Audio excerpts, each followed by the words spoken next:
Hello, I am Brett Dupree, and welcome to my awesome health journey. And part of awesome health is also mental health. Your mental is a huge part of it, and it's a huge part of mine. And one thing I'd like to talk today is about cord cutting.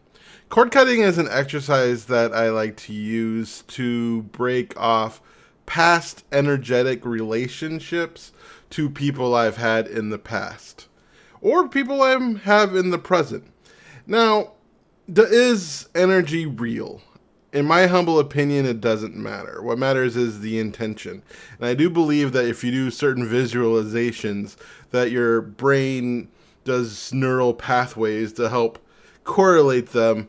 Because, like, when I do cord cutting, I feel better. And and the feelings I have towards a person or towards certain people does feel alleviated, and my mind does feel clearer. So I think that's the most important part. Does this practice help me? Now, there's multiple ways to do cord cutting. You can go online and find a lot of videos on it. I use the one for my past relationship, that Gabrielle guy I talked about last time I did cord cutting. But there are many different ones. But the basic idea is that you have energetic cords that when you connect with people, and you could say you have neural pathways that connect with people. The neural pathways really connected with me when I listened to this lady, I think her name's Amy Chan, who teaches people on how to break up and says when you have when you end a long-term relationship, that you should break all contact with that person because it will break those neural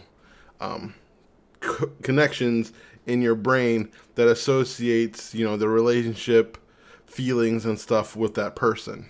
And then once those breaks, you can really start to really move on and get to, where you need to be to move on with your life. Because, if you're broken up and not in a relationship, your brain needs to change. Like, it's totally different, expecting the person to call every day or seeing that person every day when you wake up, all those things are not going to be there anymore. And, anyway, so there's multiple ways of doing it. There's a lot of cord cutting I've listened to in the past is like imagining all these people in a boat and imagining the boat just floating away. Another one I remember for a long time, I think it was Chris Howard, where you imagine all these people in a circle and all the cords connected to you, and you imagine this light come around you, chopping all the cords that you have connected with people. And then the one I did with the tantric lady at the wellness fair, where we used, she used a really short, this is a selenite knife. It was short. I found this one. Selenite is a crystal that's really good for like clearing. It's supposed to be like, my ex gave me this, and the idea is like you do this to clear out that person's energy and stuff like that, or clean it because it's been on my desk for a long time. Either way, that's what selenite's used for. Again, is it real? Who cares? What matters is the intention, I think.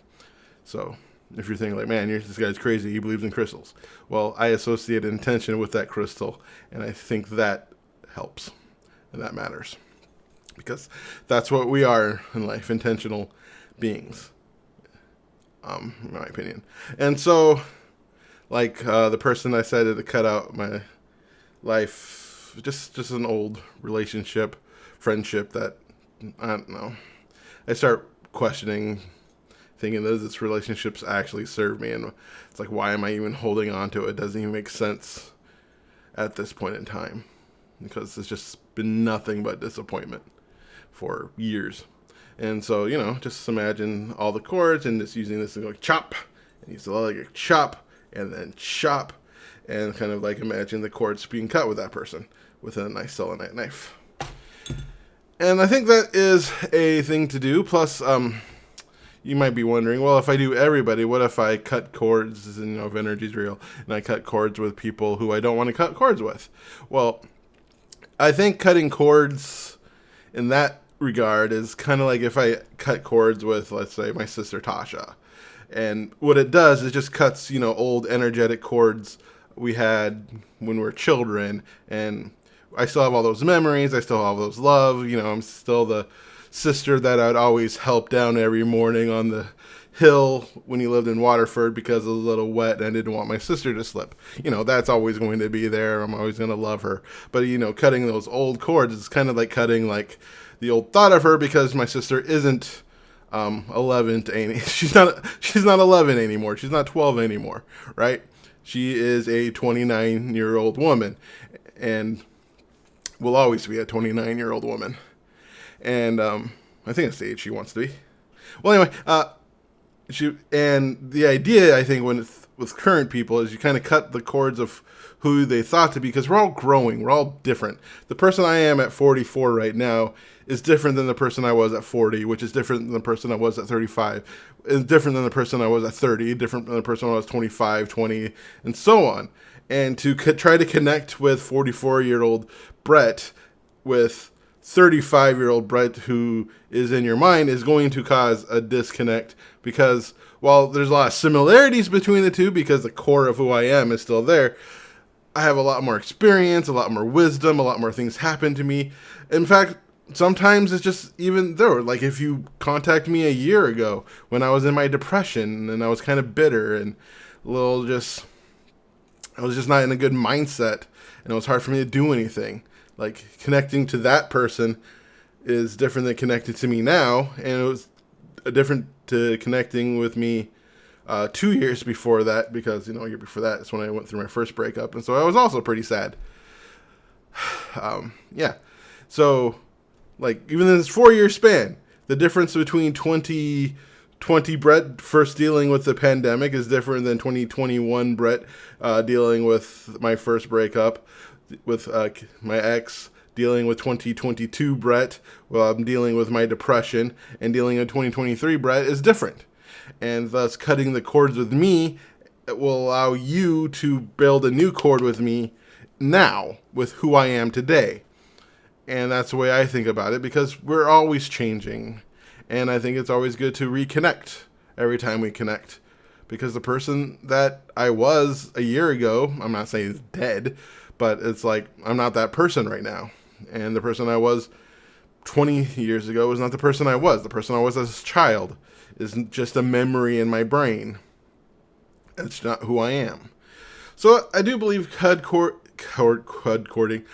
cutting is a good practice to have, and to both eliminate and let go of old relationships in the past, as well as kind of remove old thoughts of the past of people you have in the present, and thus reconnecting with the person who they are now, because we're all changing, we're all being, we're all becoming, and that's part of the human condition. I think that's important. So I say get yourself a selenite knife because they're cool looking. I don't know, I think this is really cool. I really like it. You don't really need a selenite knife. This is just because it makes me happy. And that's another thing about crystals. I think they're pretty and they make me happy. And if I want to associate a benefit to them, that's my business and mine alone. And, the entire spiritual communities. I mean, as long as you don't do anything that harms people or harms yourself or just waste a ton. I mean, it's like $20. I can afford that, right? It's so cool, though. I really like it. Anyway, it makes me happy. Yeah, so that's what I want to talk about today, cord cutting. And that it's a practice that I use to help with my mental health, and I suggest you do it as well. And love you, Tasha. You're the best. And love to all my friends and family who watch this, and to all the people who don't know me who watch this. I love you too. And oh yeah, thank you, Auntie Sheila, for sewing my shirt. That was awesome of you. I really appreciate it. Have a great day.